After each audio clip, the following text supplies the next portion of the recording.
3단원 경제생활과 선택입니다. 이 단원을 배우면 경제활동의 의미와 경제 주체의 역할을 설명할 수 있어야 하고, 희소성으로 인한 합리적 선택의 필요성을 설명할 수 있어야 합니다. 그리고 기업의 역할과 사회적 책임을 이해하고 기업가 정신의 의미를 설명할 수 있어야 합니다. 3단원의 첫 번째, 합리적 선택과 경제 체제. 이 단원의 학습 주제는요, 경제 활동은 어떻게 이루어질까? 두 번째는 경제 활동에서 합리적인 선택이 필요한 이유는 무엇일까? 세 번째는 기본적인 경제 문제를 해결하는 방식, 경제 체제. 자, 이제 읽어보겠습니다. 합리적 선택과 경제 체제. 경제 활동이란 사람들이 재화와 서비스를 생산하고 소비하며 분배하는 모든 활동이 경제 활동이다.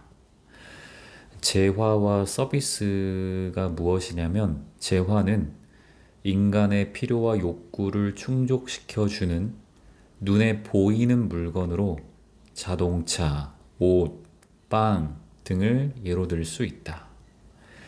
서비스는 인간의 필요와 욕구를 충족시켜주는 사람의 가치 있는 행위를 의미하며, 선생님의 수업이나 의사의 진료 등을 예로 들 수 있다. 경제 활동의 요소에는 생산과 분배와 소비가 있습니다. 생산은 재화와 서비스를 만들거나 그 가치를 증대시키는 활동이다. 분배는 생산에 참여한 사람들에게 그 대가를 나누어 주는 활동. 소비는 생산 활동의 결과물인 재화와 서비스로 욕구를 충족시키는 활동이다.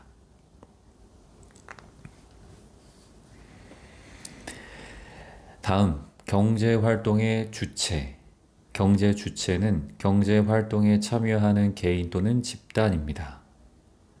경제 주체의 유형에는 가계, 기업, 정부, 외국이 있습니다. 경제 주체의 첫 번째, 가계. 가계가 무엇이냐? 소비활동의 주체이자 기업의 노동, 자본, 토지 등의 생산 요소를 제공하고 그 대가로 임금, 지대, 이자 등의 소득을 얻는다. 그리고 소득으로 소비하고 일부는 저축하며 국가에 세금을 납부한다. 경제 주체의 유형 두 번째, 기업, 생산 활동의 주체죠. 가게로부터 생산 요소를 제공받아 재화나 서비스를 생산하여 공급한다. 가게의 생산 요소의 대가로 임금, 지대, 이자 등을 지불한다. 세 번째, 경제 주체의 유형 세 번째, 정부입니다. 가게와 기업으로부터 거두어들인 세금을 바탕으로 사회 간접 자본과 공공 서비스를 제공한다.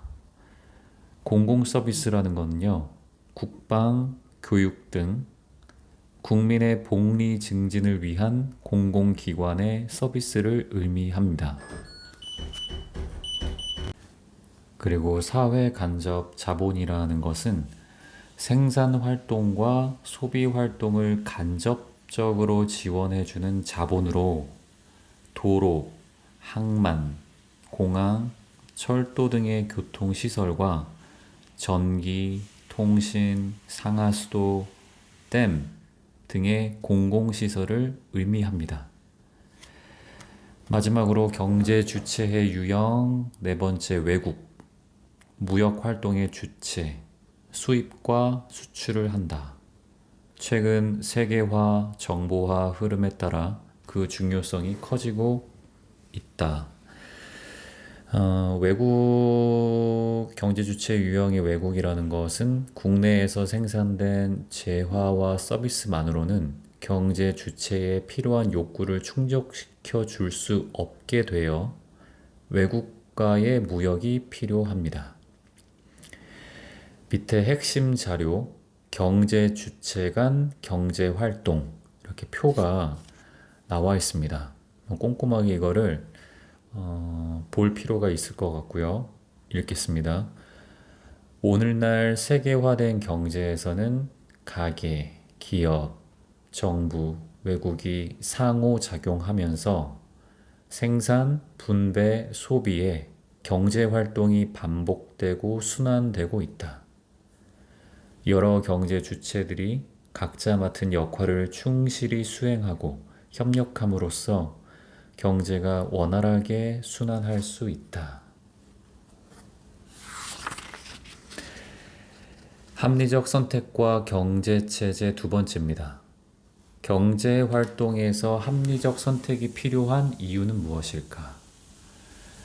희소성과 선택인데, 희소성의 의미란 인간의 욕구에 비해 그것을 충족시켜줄 자원이 상대적으로 부족한 상태.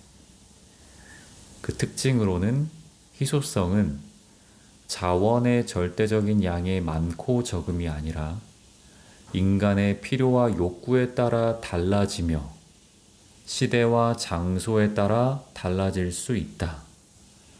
선택의 문제 읽겠습니다. 희소성 때문에 원하는 것을 모두 가질 수 없으므로 우리는 항상 선택의 문제에 직면하게 된다. 다시 한번, 선택의 문제가 있어요. 희소성 때문에 원하는 것을 모두 가질 수 없으므로 우리는 항상 선택의 문제에 직면하게 된다. 옆에 희소성과 선택에 대한 걸 한번 읽어볼게요. 보충 설명. 자원의 희소성이라는 것은 인간의 욕구가 자원의 양보다 많다이다. 내려가면서 선택의 문제, 비용과 편익 분석. 내려가면서 합리적 선택, 편익이 기회 비용보다 크다. 자, 그것이 무엇인지 한번 보겠습니다. 합리적 선택의 의미라는 것은 가장 적은 비용으로 가장 큰 편익을 얻을 수 있도록 선택하는 것이다. 합리적 선택을 할 때 고려해야 할 것이 편익과 기회비용을 따져야 한다고 나와 있습니다. 편익이라는 것은 선택으로부터 얻는 이익이나 만족감입니다. 기회비용이라는 것은 선택으로 인해 포기한 여러 대안 중에서 가장 가치가 큰 것. 기회비용이라는 것은 모든 선택에는 기회비용이 따르기 때문에 이를 고려한 선택이 이루어져야 한다. 또한 기회비용은 사람마다 다르게 나타날 수 있다. 자, 기회비용 다시 한번. 선택으로 인한 포기한 여러 대안 중에서 가장 가치가 큰 것. 여러 가지 중에서 하나를 선택한다는 것은 동시에 다른 것을 포기한다는 것을 의미한다. 선택으로 인해 포기한 여러 대안 중에 가장 가치가 큰 것을 기회비용이라고 한다. 자, 그리고 합리적 선택 방법이라는 것이 나와 있어요. 첫 번째, 같은 비용이 든다면 편익이 가장 큰 것을 선택해야 한다. 두 번째, 같은 편익이라면 비용이 가장 적은 것을 선택해야 한다. 세 번째, 편익이 기회 비용보다 크다. 크다고 되어 있어요. 선택에 따른 만족이 포기한 것의 가치보다 크도록 선택해야 한다. 라는 것이 편익이 기회 비용보다 크다. 라는 그런 의미입니다. 밑에 핵심 자료 읽어보겠습니다. 합리적 의사결정 과정, 문제인식, 그리고 문제 인식이 뭐냐? 해결해야 할 문제가 무엇이고 무엇을 선택해야 하는지 분명히 한다. 대안을 탐색하는 게 두 번째. 이용할 수 있는 자원을 확인하고 선택할 수 있는 대안들을 찾아본다. 세 번째, 대안 평가. 비용과 편익을 포함한 평가 기준을 세워 각 대안을 평가한다. 네 번째, 대안 선택과 실행. 평가 기준을 가장 잘 충족하는 최적의 대안을 선택한다. 다섯 번째, 실행 결과의 반성.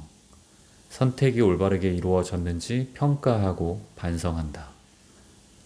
자원의 희소성 때문에 인간은 경제활동 속에서 편익과 비용을 고려하여 여러 대안들 가운데 편익이 기회비용보다 큰 것을 선택하는 합리적 의사결정해야 한다.